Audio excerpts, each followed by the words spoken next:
And tonight, she's going to talk about investing in the care economy for inclusive, sustainable, and resilient economies.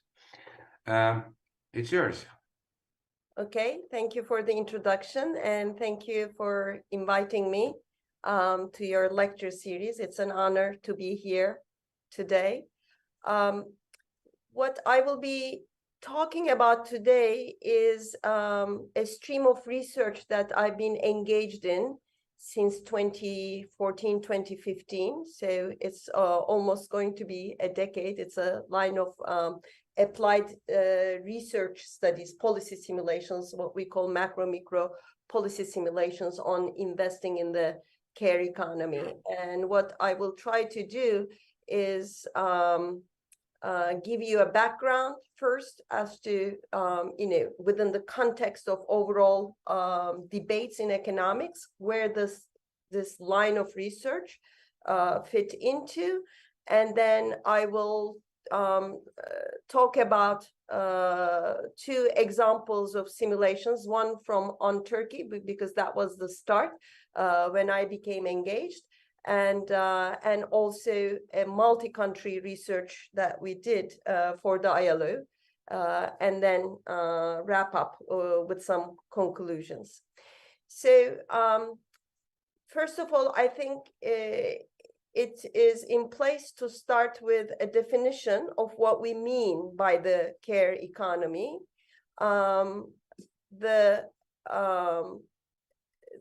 While there are debates on how to define care economy, in the most limited sense, let's put it that way, it is that part of the economy that entails production and, of course, consumption of goods and services necessary for the physical, social, emotional well-being of, first of all, care-dependent groups, namely children, elderly, ill, and disabled.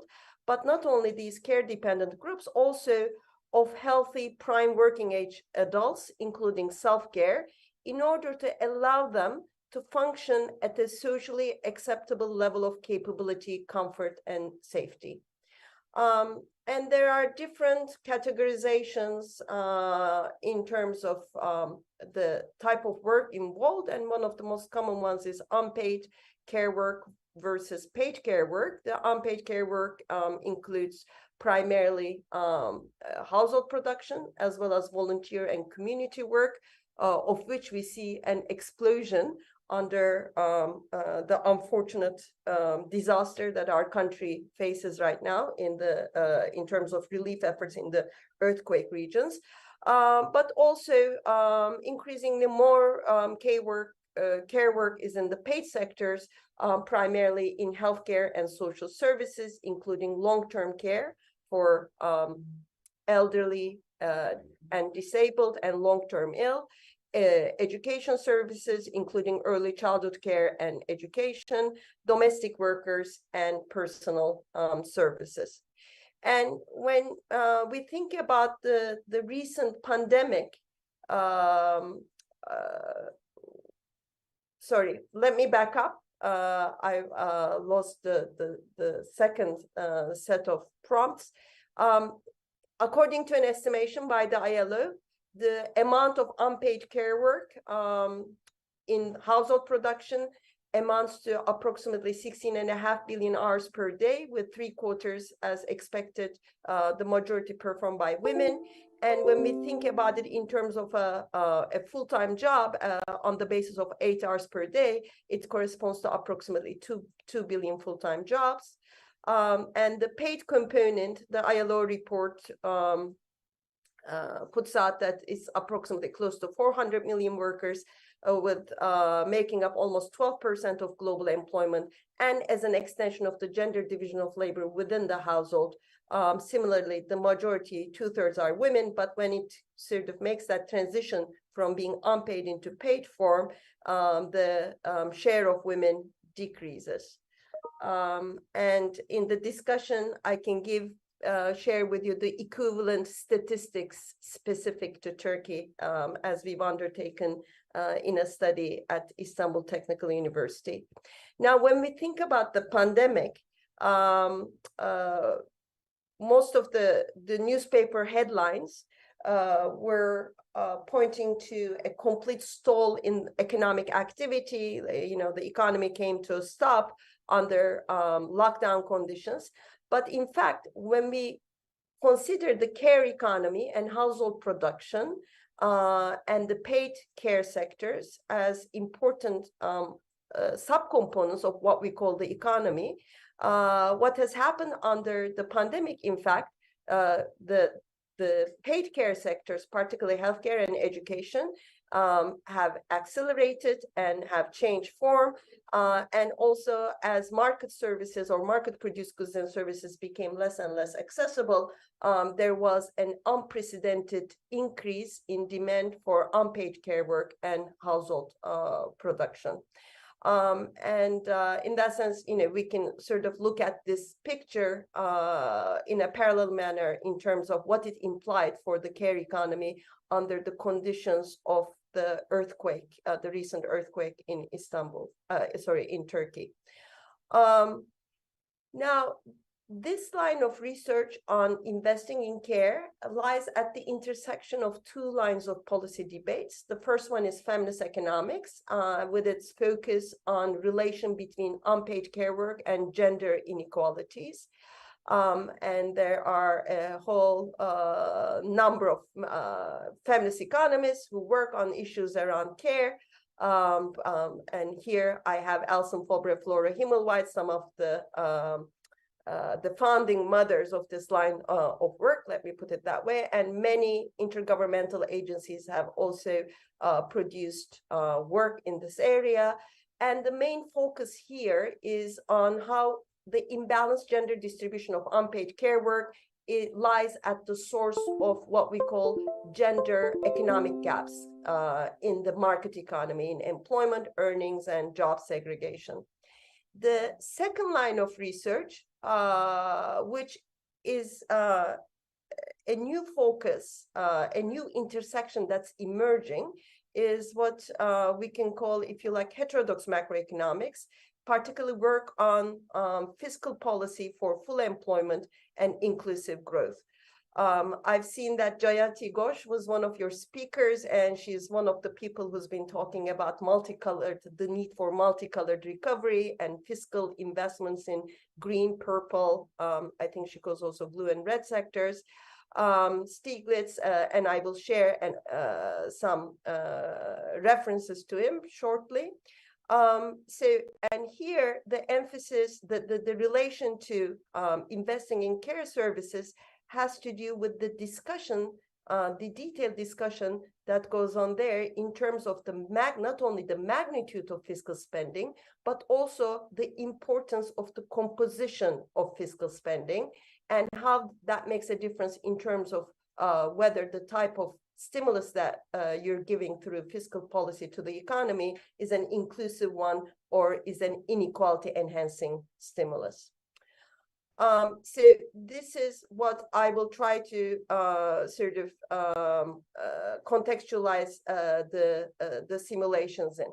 But let us briefly look at the feminist economics part and the heterodox macro part before we go on to the simulation. There has been an evolution of research and debates when we talk about the feminist economics of care. So it dates back to Marxian economics, in fact, in the writings of Marx and Engels, which look at the two-way interaction between social reproduction and market production. And gender economics comes in here by pointing out to the gender division of labor between these two spheres and taking the issue beyond reproductive labor with its focus on the macro functions of social reproduction in terms of reproducing the system as a whole, But starting from the 1970s onwards, well, actually we can date it back even to the late 19th, early 20th century, but increasingly so with the emerging feminist economics literature, starting with development economics, the emphasis has been on unpaid work in terms of exploitation of this kind of labor, domestic work in terms of its location and its exclusion from the public sphere, household production in terms of its function, in terms of producing goods and services for the household,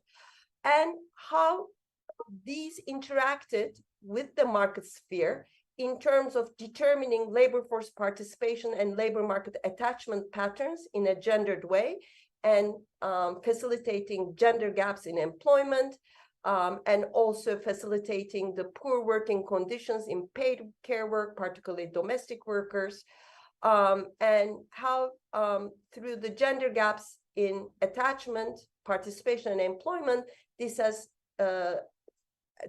spillover effects in terms of gender gaps in income and wealth, and gender gaps in social security, gender gaps in involvement in the public sphere and decision-making, occupational and industrial segregation, job segregation, and so on.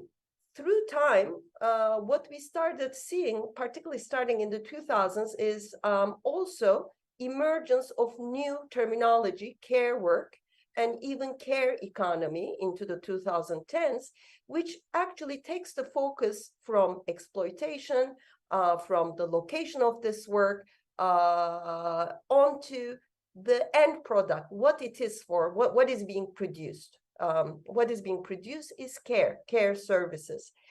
And that evolution of terminology has enabled then looking at interactions with the market sphere in terms of a whole range of other things, in terms of what it means for human capital, for productivity, for growth, for public budgets and fiscal spending, macro policies, employment generation. And this is what most of the simulations will be about, but also in terms of poverty, and not only income and consumption poverty, but also time poverty.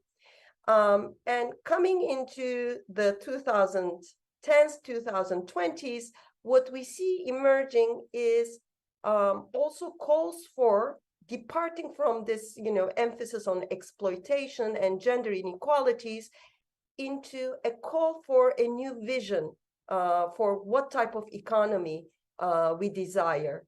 The UK Women's Budget Group calls it the caring economy. John Tronto, who's a well-known feminist political scientist in the US, calls it a caring democracy. Recently, UNECLAC, one of the main sayers in alternative macroeconomic debates, has very recently in 23 has published a main policy document where ECLAC calls for a caring society in Latin America, and also the idea of the purple economy, which has come out of our work in Turkey and now is spreading as a concept globally. So what we see is that through this evolution, the emphasis shifting from the supply side, care work as a constraint on women's labor supply, care work as a constraint, as an impediment on women's time, as a resource, as a response to the multiple crises that we are facing, and enabling us to identify its complementarities with the green economy, and also recently in the face of the pandemic, and also in the face of the disasters, such as earthquakes that we are facing in our country now, the implications of investing in care in terms of building resilient economies in the face of disasters. So this is on the feminist evolution. So let's come to the intersection with macroeconomic debates in alternative macro policy debates. In an article, in a much referenced article in the Journal of Policy Modeling, Stiglitz talks about how markets by themselves will not create full employment on their own, particularly in the context of economic crises and weak demand, and how there is a need for proactive industrial and fiscal policies which can promote employment. And he emphasizes targeting labor-intensive industries such as education and health, and their additional impact on reducing inequality and promoting stability. So education and health, as we've seen, are important components of the paid care sectors, which can become more encompassing as we include early childhood care, preschool education services, and long-term care services. UNCTAD, in its annual Trade and Development Report in 2017, in a similar vein, puts an emphasis on how not only the amount of the magnitude of a fiscal stimulus, the amount of fiscal spending, but how also the composition, the type of public spending matters, and not simply for its welfare implications, which are very important, but also in terms of their macroeconomic impact. So UNCTAD, in fact, making a reference to some of the simulations that I will talk about shortly, aimed at building more inclusive economies. And recently, the UN Secretary General has announced an important document as a response to the pandemic called Our Common Agenda. And there are 12 commitments in there, and one of the commitments is facilitating women's economic inclusion. And this is first where we see investing in the care economy. This is again from the perspective of care as a constraint on women's labor supply. But it also, investing in care comes back again under another commitment, the commitment with respect to full employment or employment generation, where the UN Secretary General calls upon investment in sectors with the greatest potential for creating more and better jobs. And it identifies 3 sectors: the green sectors, the care sectors, what I call the purple sector, and also digital economies. So the macro-micro simulations basically build upon the intersection of these 2 lines of the debates.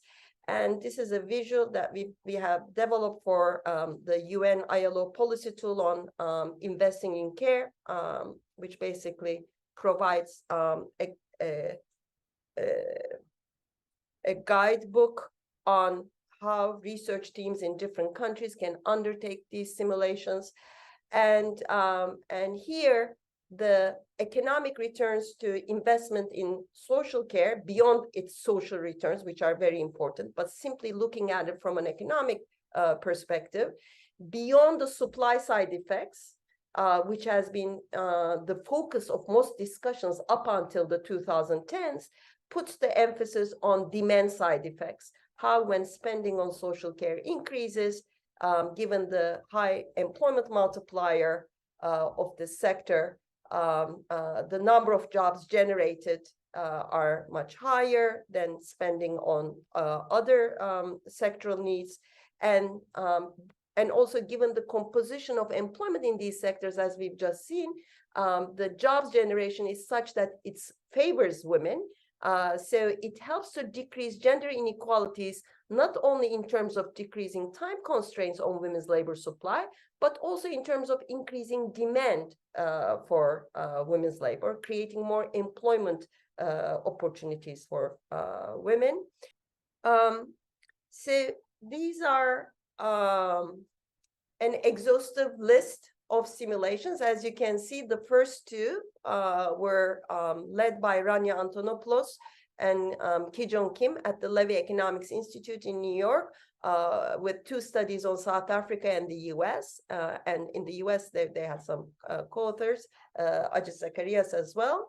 And it was in the footsteps of these 2 studies that we decided to undertake the one on Turkey in collaboration with the Levy Institute. And then it went through a number of expanded simulations, expanding the analytical framework. Then the International Trade Unions Confederation was inspired by these first set of studies, and they undertook 2 reports on high-income economies and middle and low-income economies. Then came the one that my co-author Ki-Jong Kim and I were involved for the ILO on 45 countries. And then, as you can see, a bunch of other studies followed.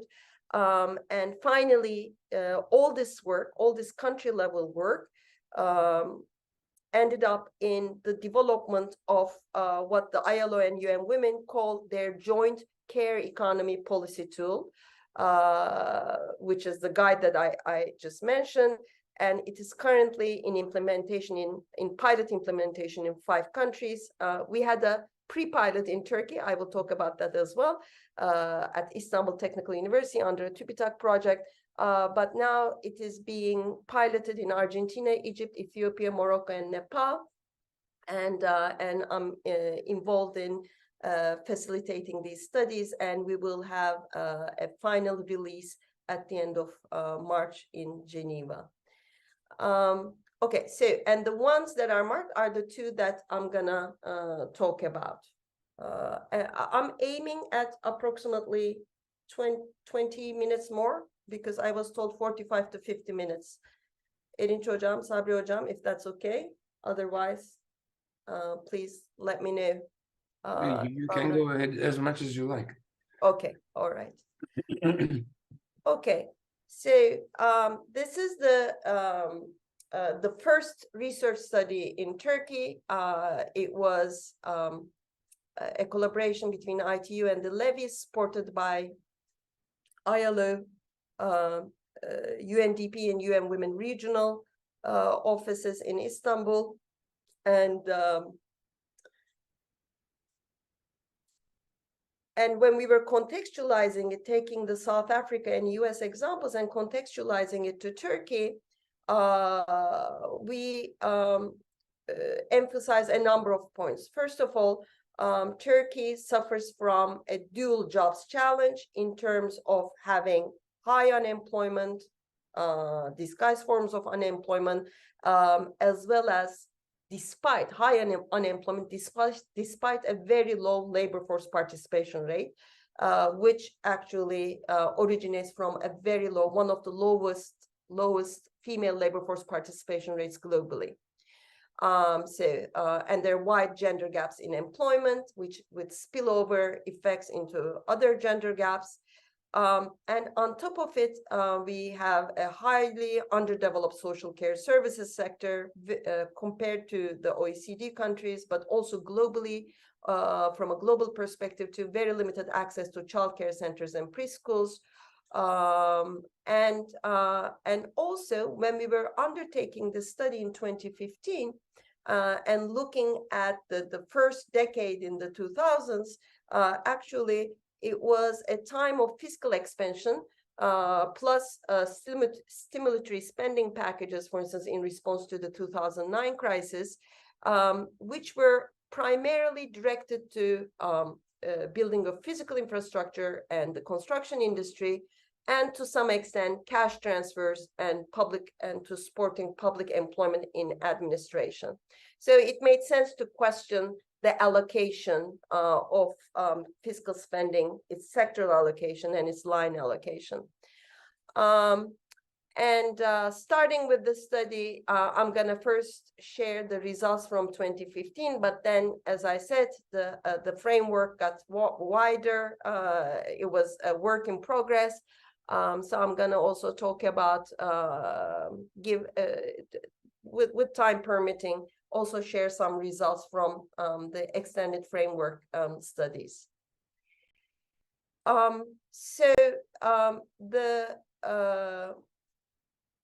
When we have a call for increasing public spending and investment in social care services infrastructure, it is basically a question of fiscal allocation. So the idea the main starting point of this analytical framework of these policy simulations is basically how to explore a short-run demand-side economic rationale, given that fiscal spending patterns are decided within a short time horizon, how to explore a short-run demand-side economic rationale for fiscal spending on social care expansion. And the macro-micro policy simulations try to sort of, apply such a rationalization logic by looking at economic returns through employment creation, the gender distribution of job creation, hence the impact on gender economic gaps, as well as earnings generation, its distribution by gender and household income and other demographic factors, and spillover effects to poverty reduction. And sometimes the studies also undertake a short-run fiscal feasibility analysis through tax revenues, increased tax revenues as a result of increased labor earnings and household spending. And we usually do this in terms of comparison of alternative spending scenarios. So the question is, what if the government is to increase its spending on social care services infrastructure by a given magnitude? What would be the impact, the returns in terms of these factors that you see here, versus what if the same magnitude of expenditure went to physical infrastructure or construction? In the Turkish case, we were asked to also do a simulation scenario for cash transfers. In the US study, they also did a comparison following the Obama fiscal stimulus package, the American Recovery and Reinvestment Act under the Obama government, also a comparison scenario with green energy, with green sector spending. And the methodology is basically two steps. At the macro level, it uses input-output analysis to estimate not only the direct jobs generation, but also the indirect jobs generation through backward linkages. And also in the second step, a micro simulation to look at distributional impact in terms of the distribution of jobs to the various employable but currently non-employed individuals, and also the type of earnings that they're likely to get. So the first study on Turkey started out with a very concrete question of, if we were to increase spending on childcare centers and preschools, what type of policy targets could we assume? And what the policy targets that we took were the average OECD enrollment rates, which you see here in the first red circle, by age group. So 33% enrollment in childcare centers and preschools for children under age 3, and then progressively going for age 3 from 70% to 94% up to age 5. And looking at current enrollment and the required enrollment in order to reach these policy targets, what we found was, as of the numbers of 2015, we needed to enroll almost 3.3 million additional children in childcare centers and preschools in order for Turkey to achieve OECD average enrollment rates by age group. And the costing of it, which was somewhat more complicated to get data on, but depending on the type of scenario we had in terms of what types of wages would be paid to the new workers employed in the childcare centers and preschools, would they be formal jobs and so on. So the costing varied from 1.2% of GDP to 1.8% of GDP. So once we assess the deficit in care services in terms of early childhood care and preschools, and then did the costing, we went on to the second step, which is estimating the amount of employment that this would generate if this spending goes to early childhood care sector versus construction. And in terms of social care services, such as early childhood care and preschool, These are entailed in the input-output table either under the education sector or health and social care sector. But neither of these sectors have the same spending structure as early childhood care and preschool services. So one of the, and if you do the injection into one of these sectors, the analysis suffers from what we call an aggregation bias.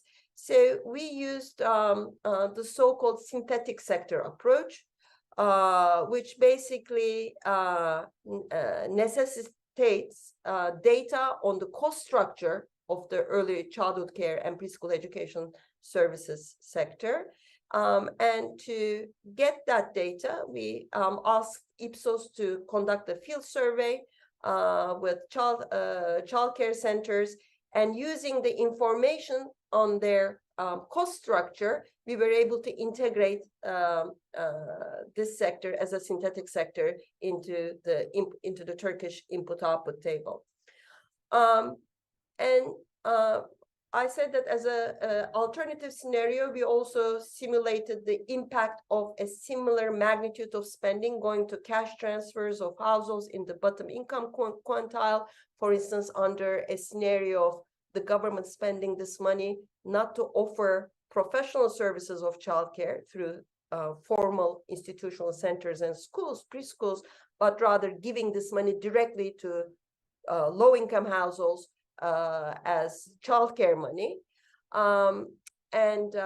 We did this through feeding the amount into final consumption expenditure by households. But to do that, we used the household budget survey to disaggregate the expenditures by household income quintile and made the injection to the lowest quintile of households. In the final step, to look at the distributional impact, we used a micro-simulation model that has been developed by the Levy Institute that uses a procedure of statistical matching through propensity scoring.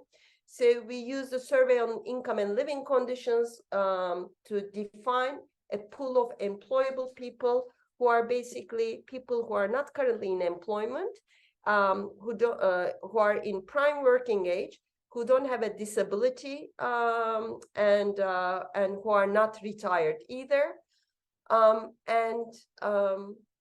Using the employment propensities of this employable pool, which was approximately 15 million people, the majority of them being comprised of women, given that women's employment rate is very low. Using the employment propensities into the industry occupation clusters, we distributed the jobs through a jobs assignment process. Then we imputed their earnings and their work hours and estimated the change in their individual earnings and household earnings, which enabled us to look at also poverty alleviation impact. So here you see the number of jobs that would be generated through the spending of that we assessed in the first part through the costing exercise. If the spending is to go to early childhood care services versus construction, physical infrastructure projects versus cash transfers.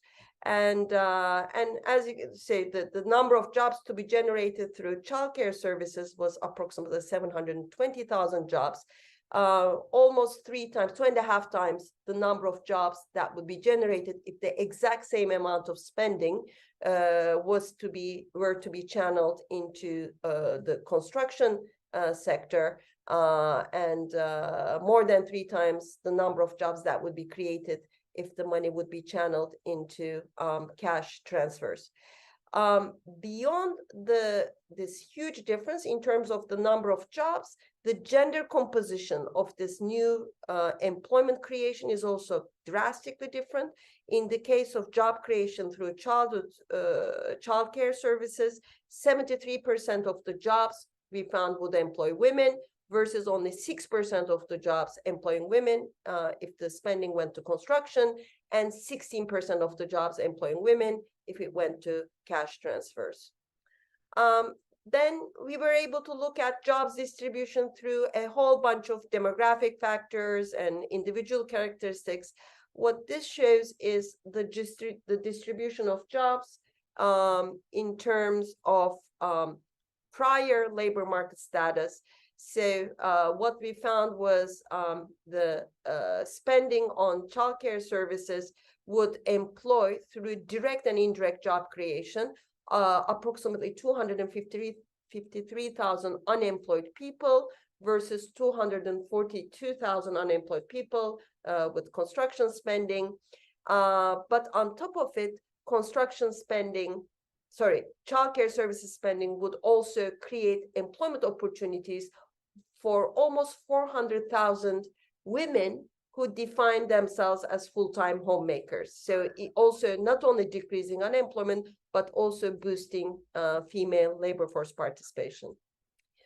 And these are the results on the estimated impact from targeted spending on poverty. The case of construction, we found would have a poverty alleviation impact of approximately ranging from 0.35 percentage points to 0.52 percentage points, whereas childcare services spending would alleviate poverty by 1.14 to 1.42 percentage points. So also better performance on poverty alleviation due to the simple fact that care spending has the ability to create substantially more number of jobs than, in this case, construction spending, and generate more labor earnings. In the second development, this is from the article in the Journal of Policy Modeling, where we looked at particularly the impact on gender inequality indicators in the labor market. So this is the baseline gender employment gap that we observe in the survey of income and labor conditions, income and living conditions, the allocation going into childcare services had the potential to decrease the gender employment gap by almost 1.5 percentage points, whereas if the same amount of fiscal stimulus, for instance, goes to the construction sector, it further enhances the gender employment gap by another 1 percentage point. And here we had, I'm not gonna dwell on that much, but in this paper, in this extended paper, we also looked at the impact of different lines of spending in terms of jobs, gender segregation of jobs by industry, by occupation, and in terms of the gender wage gap. And one of the striking findings was that childcare spending also has the potential to reduce the gender wage gap as compared to construction spending. And in the third expansion of the paper, we used a statistical matching method to bring together household income data with time use data, and using that, we looked at what happens to the number of unpaid work hours women spend through different effects. So this type of spending, childcare spending, creates jobs for women and also for men, but it also has the impact of reducing the unpaid work time of women with small children simultaneously. So that is the impact on the labor supply side. So we found that through the job creation impact, decreased the number of unpaid household production hours of the job recipients from the baseline of 47 hours per week for the case of women to 44 hours per week.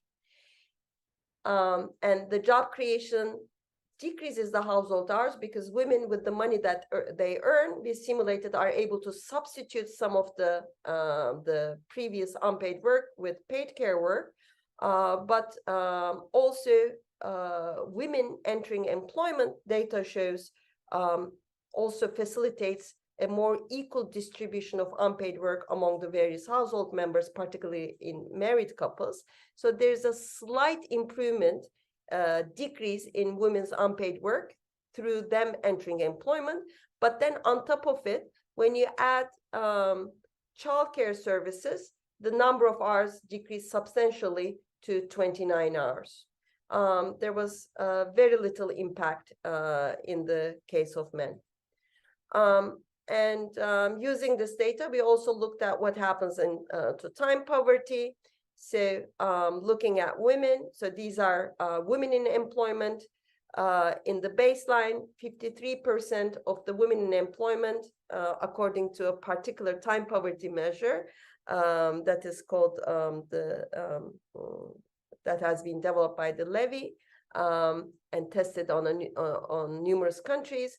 53% of women employed full-time by this measure are suffering from time poverty. With the job creation, with their entry into new employment in childcare sector and other indirect jobs, their time poverty rate increased to 63%. And then when we simulated for the impact of access to care services, the time poverty rate declined substantially to 39%, but still quite high.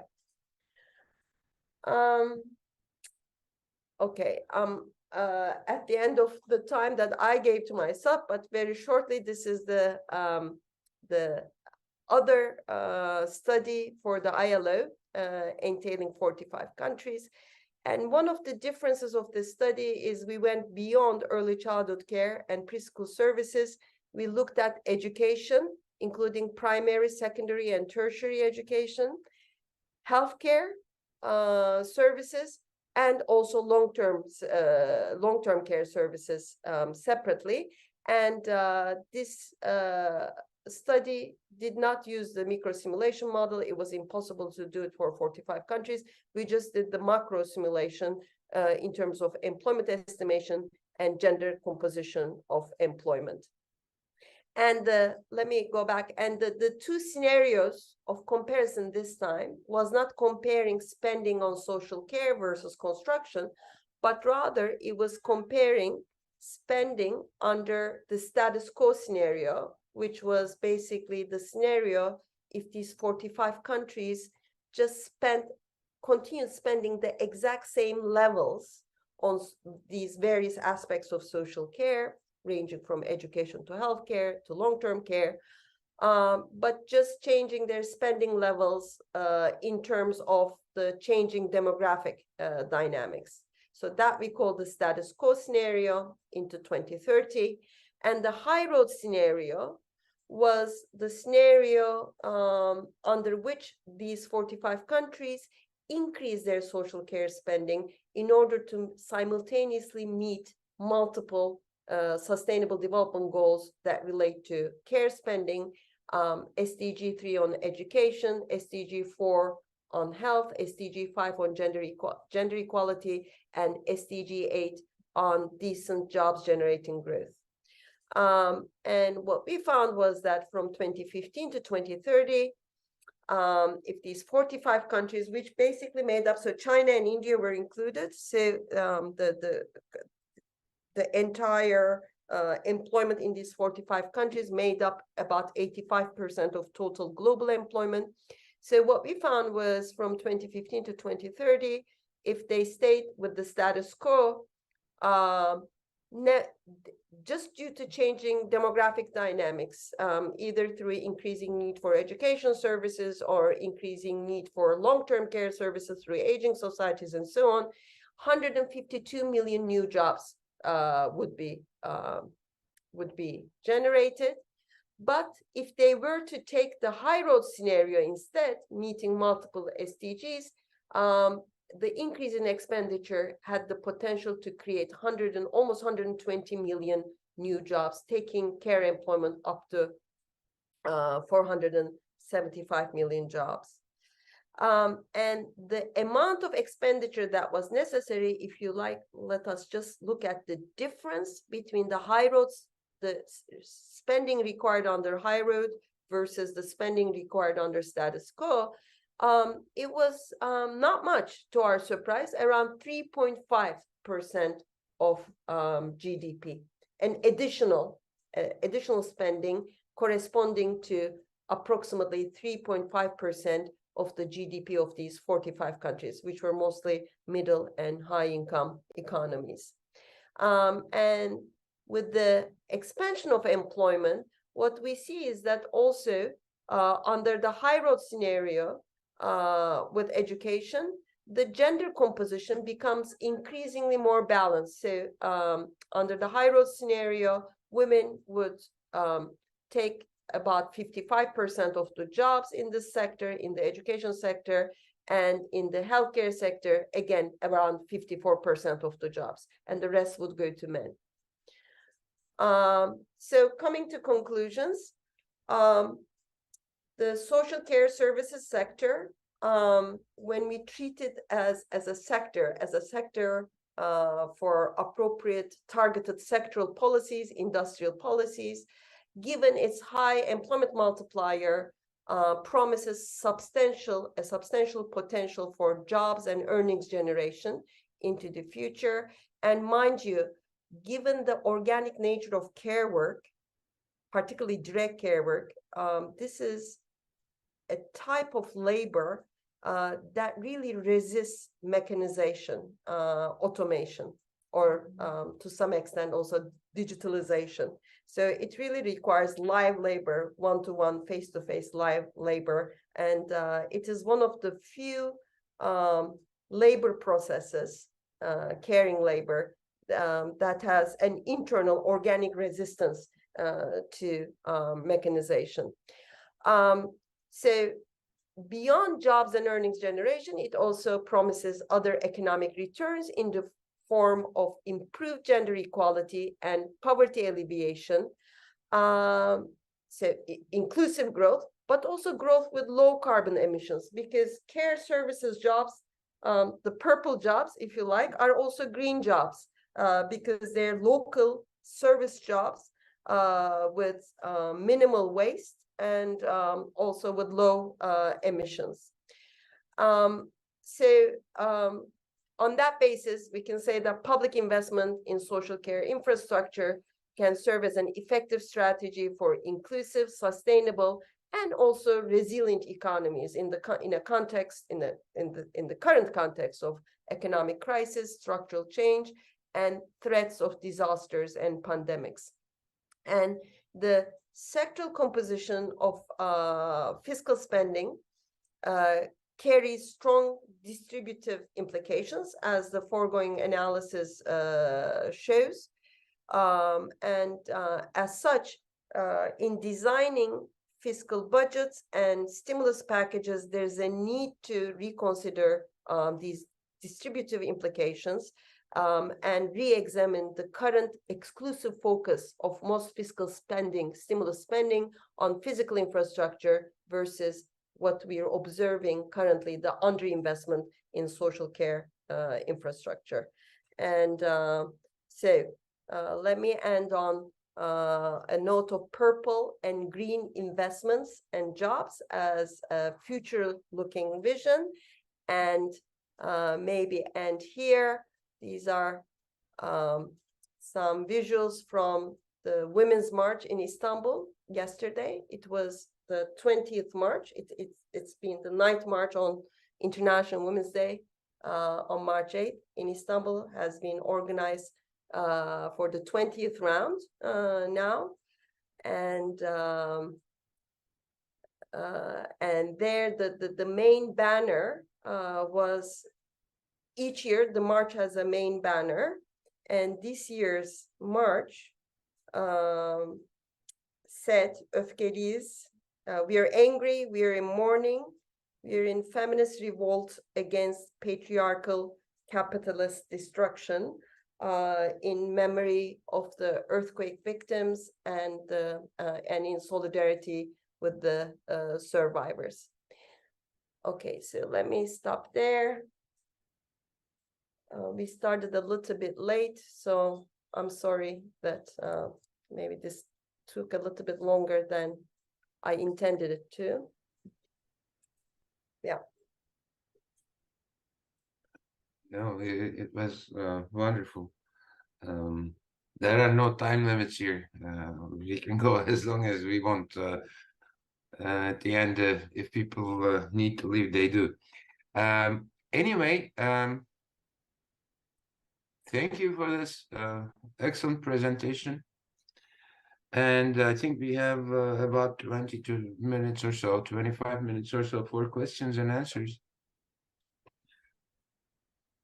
And anyone who wants to ask a question, there is a way to raise hands, as you know.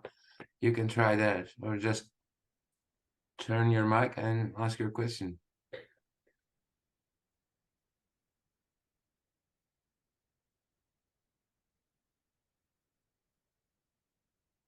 I see some familiar faces. Yasin merhaba, Hasan merhaba. Nuran hocam merhaba. İyi akşamlar, merhaba hocam, sağ olun. Hasan Tekic wants to ask a question. Go ahead, please.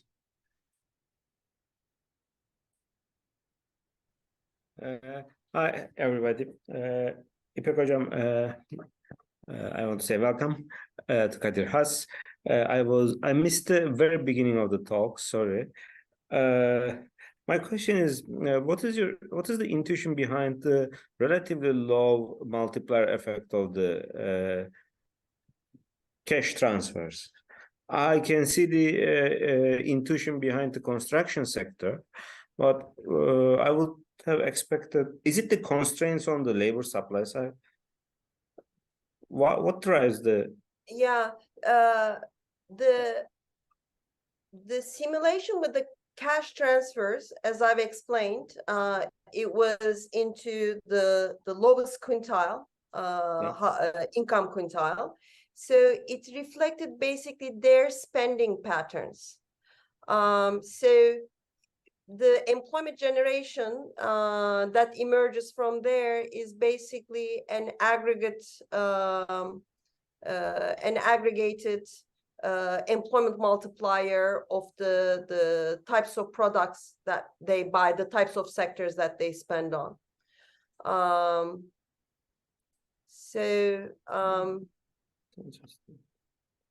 Yeah. Yeah. Okay. That's actually, yeah. Other than that, we didn't impose any other restrictions.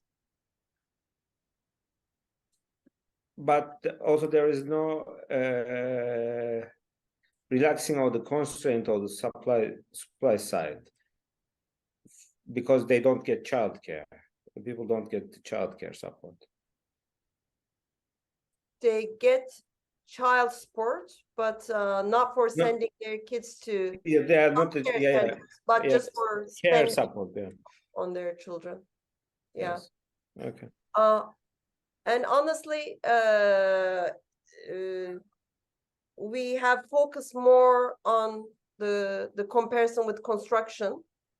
The simulation on cash transfers was added as a comparative scenario at the request of ILO, because at that point they were in discussions with the government in terms of alternative policies. So that was a simulation that was added on into the existing framework that the levy studies use. Okay. Thank you. Mm-hmm. By the way, I have a quick question. Is ILO successful in convincing any of the governments in that direction that they should invest in the care economy to improve the employment and the poverty situation in their countries? Any governments who are interested in following your recommendations? Yeah, well, I think one of the interesting examples have been the US. both under Obama and Biden, the stimulus packages have included particular components all through all this advocacy in the US, have included packages on early childhood care services and also elderly care services. Care has been part of the stimulus package design in the US in the last two rounds, not to the extent that the advocates have wanted it to. So the green spending has definitely dominated. But the US has integrated it. Then other examples, there's some very interesting developments going on in Latin America, particularly Uruguay, Colombia, and to some extent also we are now expecting in Argentina, with increasing public spending on care services. And looking at it, Uruguay, at the leading of the president, has established what they call a national commission on an integrated care system of Uruguay. And it is under that the Ministry for Health, Education, Finance, the Economy, Labor, the Ministry for Women and Solidarity, all of their efforts, because these are the different line ministries that have a pertinence with social care, right? Everybody, like in the Turkish context, everybody does something different.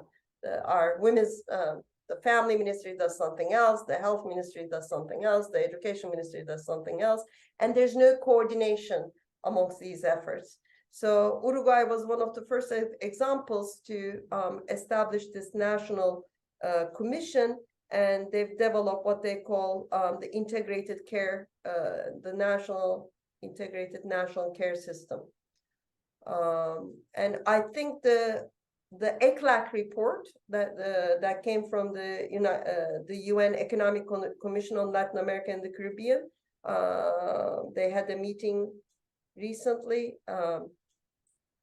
in Buenos Aires, and they published this policy document that they call the Call for a Care Society, outlining the economic policies that are necessary to build a care society, as they call it. And in Turkey, I was going to ask that. In Turkey, I guess one of the first concrete impact that we observed was in the election campaign of Ekrem İmamoğlu in the leading up to the local elections. He used the results of the research that I just presented, where they made up, he had a number of videos on, with the election for the election campaign, and one of the videos was about how, if he were elected, he would set up a childcare center in every neighborhood. It would be good for children, it would be good for parents, but it would be also good for jobs generation. And he did start implementing it. They have the target of 300 care centers in the first phase. Then COVID broke out, the pandemic broke out, and there was a stall, but recently they announced that they will go ahead with it, and they will also take up the issue of elderly care services.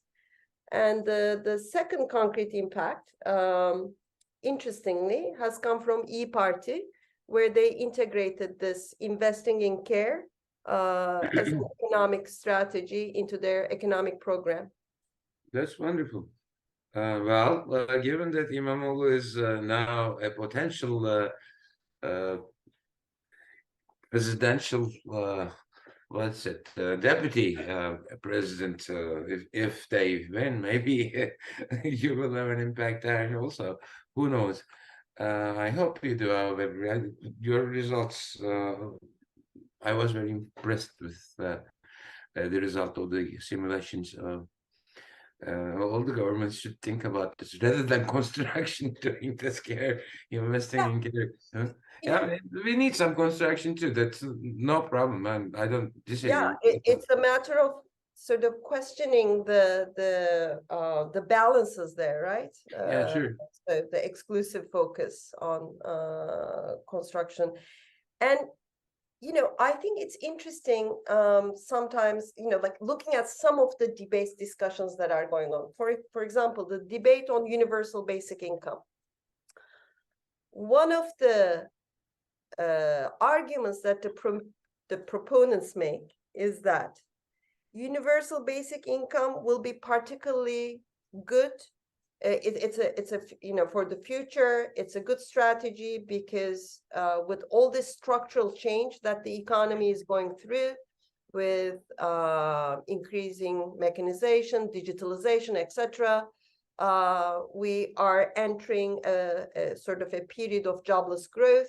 Even if we're to sort of reestablish the prospects for growth, and we're basically looking into the future. We're looking into economic times where there will simply not be enough jobs for people, and therefore universal basic income is also a strategy to address that problem, right? And then I look at time use statistics that you just saw. 16 billion hours of work performed within the household, and we are saying there will not be any work to be done. There is a lot of work to be done, and it is being done. Yes. I promised the Turkish. I have it in my notes here. Yeah, for Turkey, is the household unpaid work in Turkey by time use statistics from TÜİK from 2014-2015. It's 140 million hours per day of unpaid work.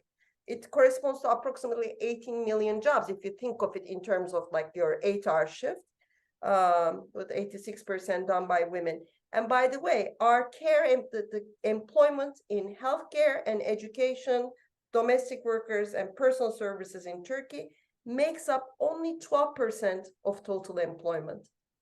The average for our region, Europe and Central Asia, is 20%.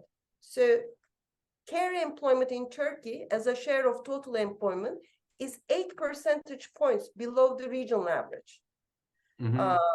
So, there is, I think that in itself says that there is, quite a way to go, even just to bring ourselves up to the average care employment levels of the economies, of the labor markets in our region.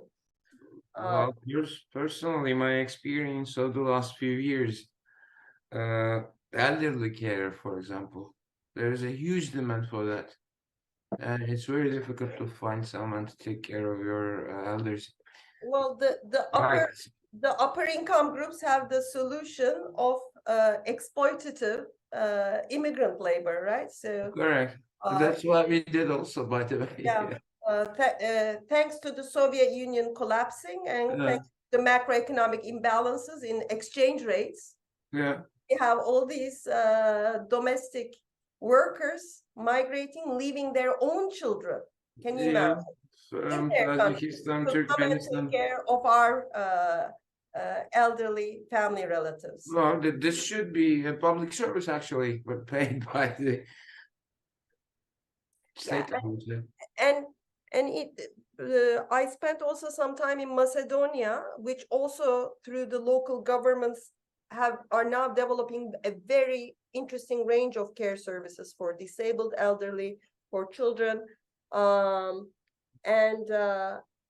it's in the kinds of innovations that they have in terms of what kinds of services. I mean, like they have people going to elderly people's homes, just to accompany them to a doctor's visit or to a walk in the park, to help them with their shopping, just 2 hours a day, and then they go to another household. Or for disabled children, arts teachers, sports teachers, music teachers trained to work with disabled children, employed by the local municipalities to give services for a couple of hours a week for families with disabled children. So these are the types of, I mean, even if you have the money in Turkey to pay for it, the service doesn't exist because there's nobody organizing it and facilitating it. Yep. Any other questions? Erinç hocam, o bir British short hair mi? Hayranlarınızdan hocam. Bende de var bir tane. Benimkine benzettim. Çok tatlı.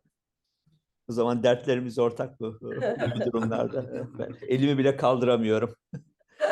Hocam, I was just going to ask, as the subject drifted to a very obvious concern, the role of immigrant women, and these are not unskilled personnel either, unfortunately, as we all know, various anecdotal evidence. These are back in their own countries, highly skilled, highly trained, even high school teachers, university graduates. In your numbers of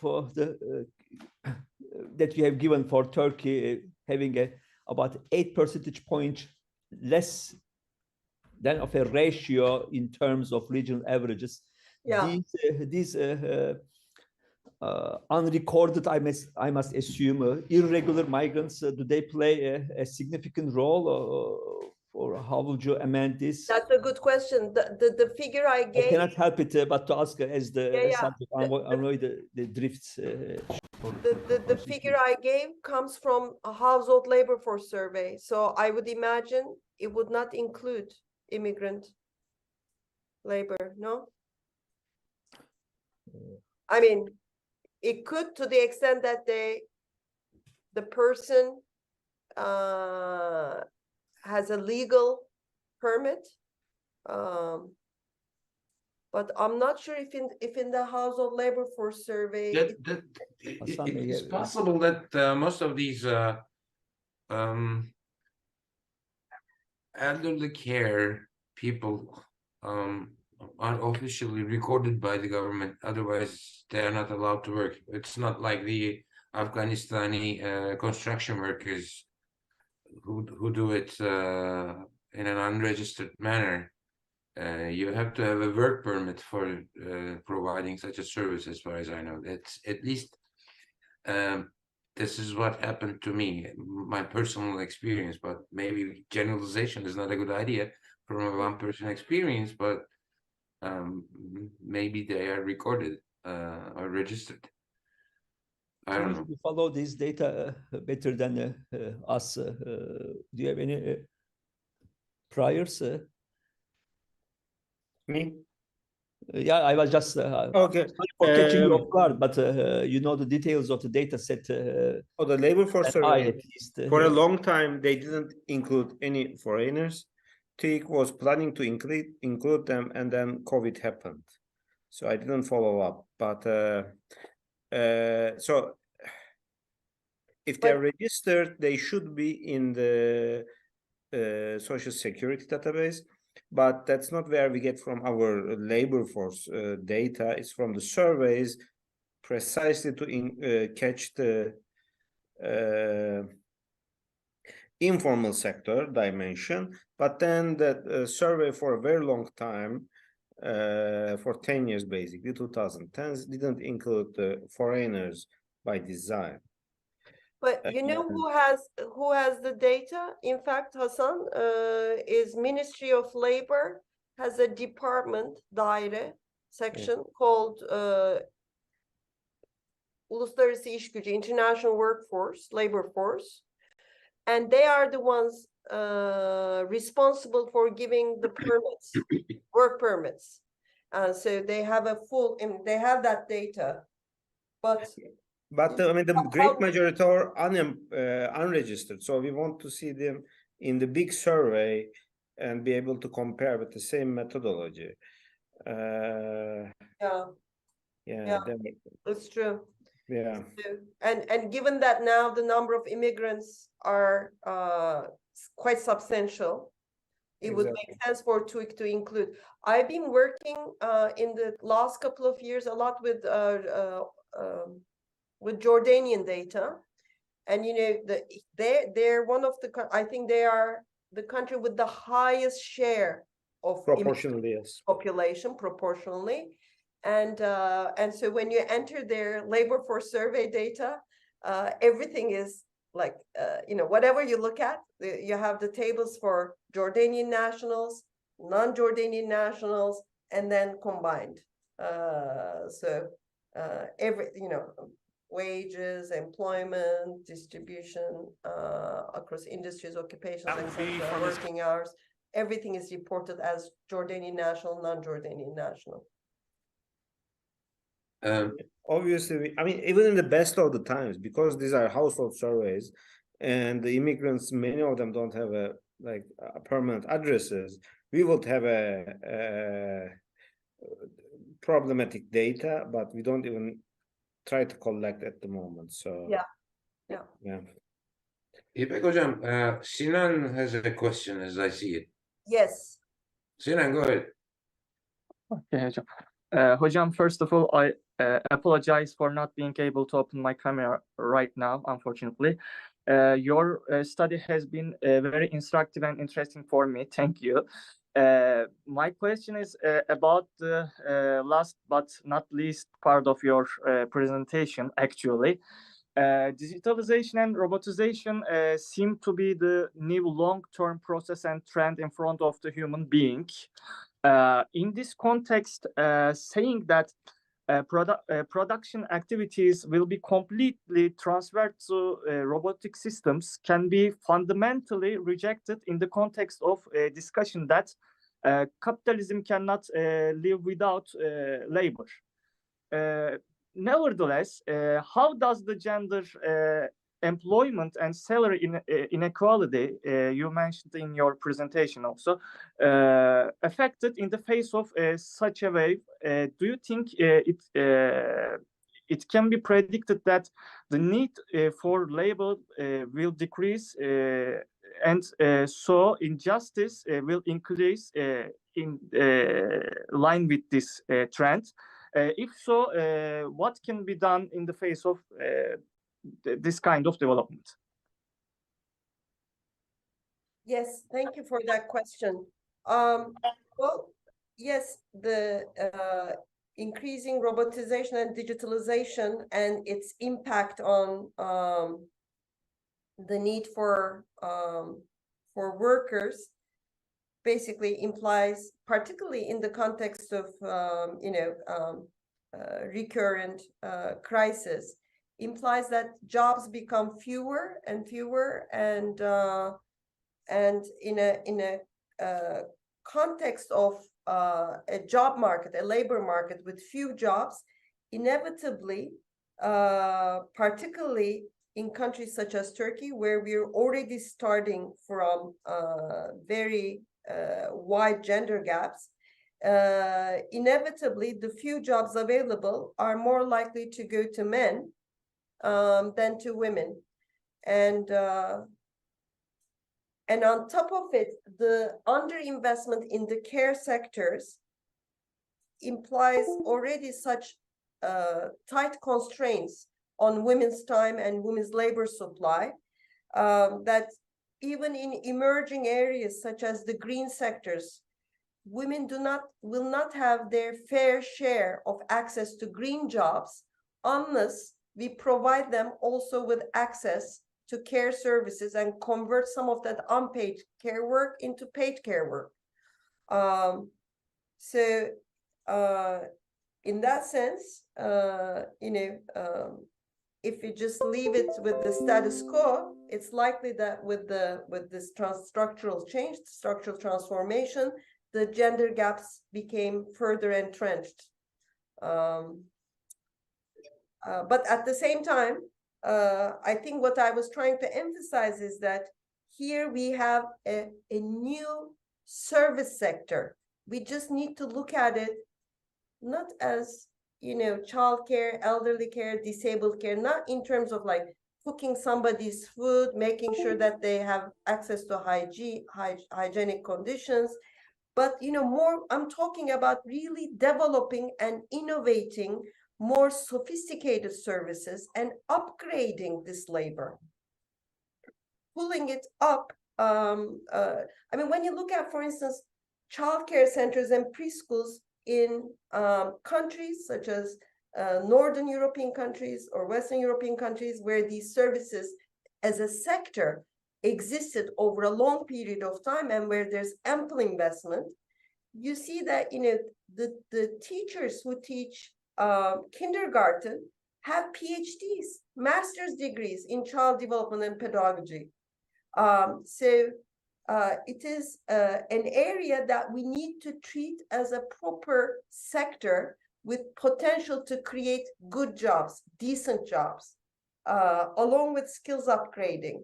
So along with higher education programs that actually train people in these services, and along with innovation of services.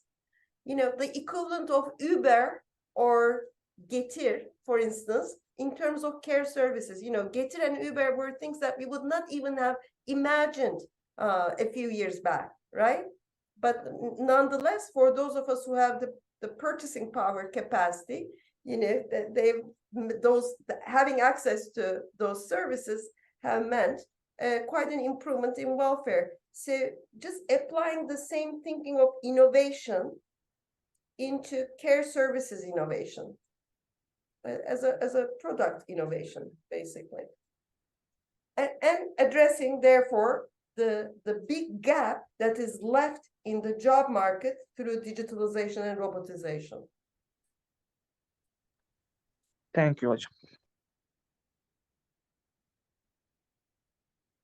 hocam. Any other questions?